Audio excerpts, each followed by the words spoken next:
په بلخ کې 180 کیلو د څارویو خراب ځیګرونه او 25 کیلو خوسا شوی غوښه وسوځول شوه. دغه اندازه غوښه او ځیګرونه چې د بلخ دولتي مسلخ روغتیايي ټیم او د قصابانو له چارو څخه د نظارت کمیسیون غړو په مزار شریف ښار کې له بیلابیلو قصابیو څخه د 2 اونیو په لړ کې راټوله کړې وه چې له تشخیص او ارزونې وروسته د بلخ په دولتي مسلخ کې وسوځوله. تا حدود 180 کیلو جگرهای فاسد که کمیته صحی دکتر وترنران مسلخ در مسلخ ضبط و کشف کرده بود او را حریق کردیم. 25 کیلو گوشتی که توسط کمیسیون محترم کنترل شهری از شهر جمع‌آوری شده بود، گوشت فاسد و غیر قابل استفاده بوده، او را شما دیدین که حریق کردیم. به خاطر جلوگیری از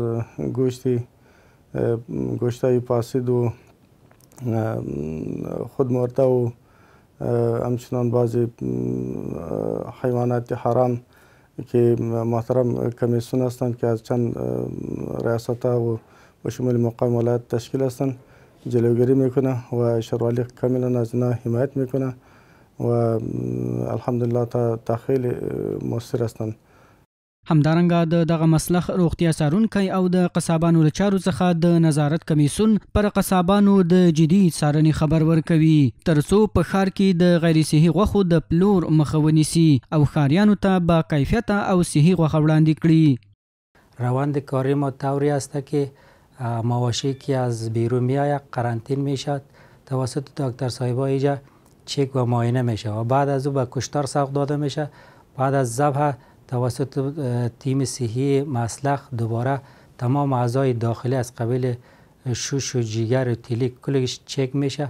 در جریان اگر تفتیش مشاهده شد که جگرها قابل استفاده نیست و به صحت انسان ضرر داره و کشیده میشه، ضبط میشه و بالاخره باز حریق ساخته میشه. کمیسیون مصمم است که تا گوشت های فاسد شده و گوشت های خودمرده که در شهر قصابی ها به فروش میرسه را جمع‌آوری کنه، حریق ساخته شود تا تضمین شود، یعنی صحت هموطنان ما تضمین شود. همدارنګه د بلخ ولایت د قصابانو اتحادیې مسؤل د روغتیا ساتنې په برخه کې د بلخ دولتي مسلخ فعالیتونه ستایي.